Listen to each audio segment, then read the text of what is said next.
Hey guys, so today I'm going to show you how to glaze. This chair has been painted in Rethunk Junks cotton, which is just a beautiful neutral, really pretty creamy white. And I have, it's dried and I've hit it with the sander and I've distressed it in some places. And then I took the Tuff top, and which is our clear sealant, and just given it just a once over, and that has dried. And now I'm going to use the dark glaze. The dark glaze comes in a container, looks like this. And when you get it, I want you to not shake it, but I want you to stir it up. I'm just using a clean popsicle stick, but you want to stir it really well, just to really get it incorporated. And I hope you can see it, but it almost has this purpley brown look about it. And that is correct. That's the way it should look. So, got that going.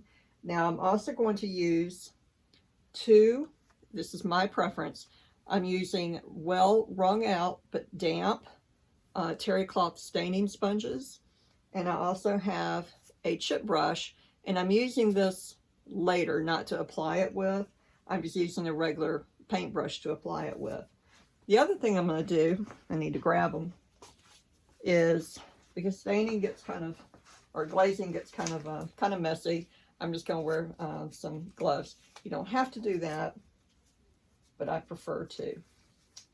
Now, if you notice, this chair I'm working on, the seat looks kind of weird. The customer is actually going to have it reupholstered, but it's going to be some time before she can have that done. So for now, I'm just protecting the fabric for her, but we know some of this is going to get on the fabric, and that's fine with her.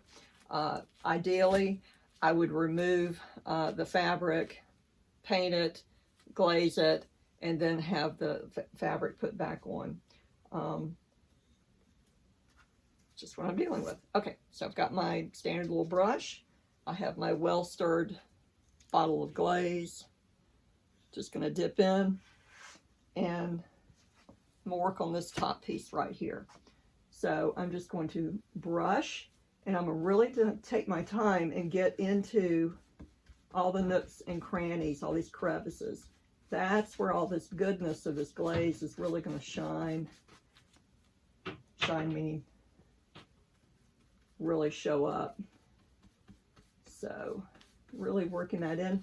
Now this is about as much space as I want to work on at a time when I'm glazing.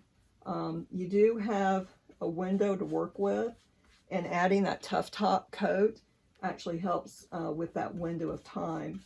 So I want to make sure I get this evenly covered, really get it in there all the way around here.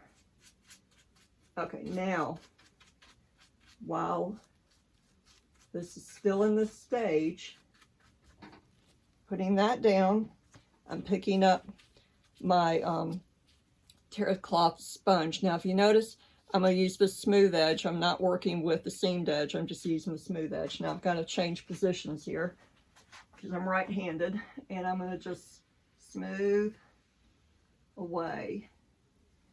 Isn't that pretty already? Smooth away all that extra glaze. Now, you can glaze as heavily or as lightly as you wish. If I wanted a real heavy presence of glaze, then I would not have wiped back quite as much on this flat part.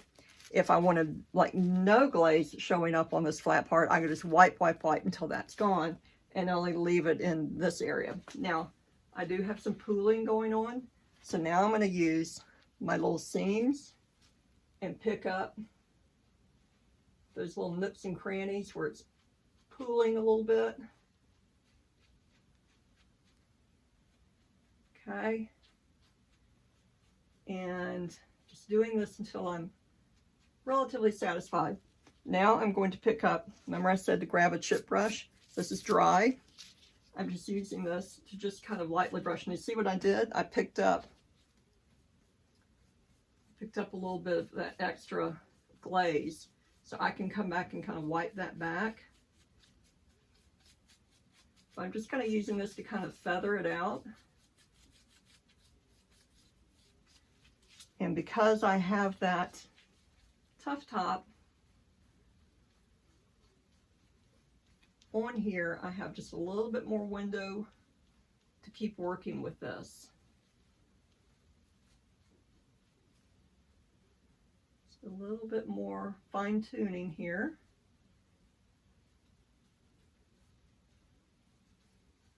Okay.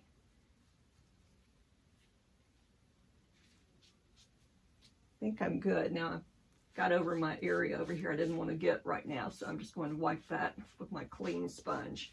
I also like to have on the ready a bucket of just clean water that I can rinse my sponges out as I'm working on the piece, so that I can keep working with a fairly clean sponge, because the sponge is going to be gathering up the glaze and will start depositing it back onto your piece.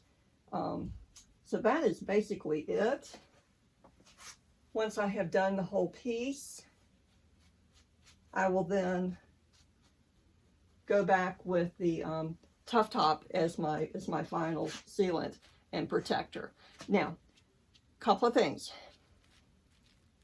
If you do it and you feel like you've got left too much glaze on it, don't panic.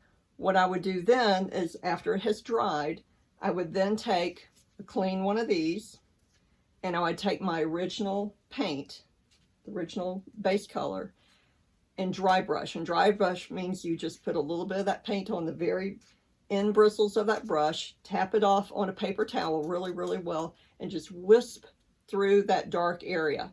And in doing so, you kind of erase some of that dark glaze. If you do it and you felt like, oh my gosh, I can barely see, or I really want more glaze, fine. Once it's dried, do it again. Add more glaze. That's perfectly fine. That's basically it. It's pretty painless and simple.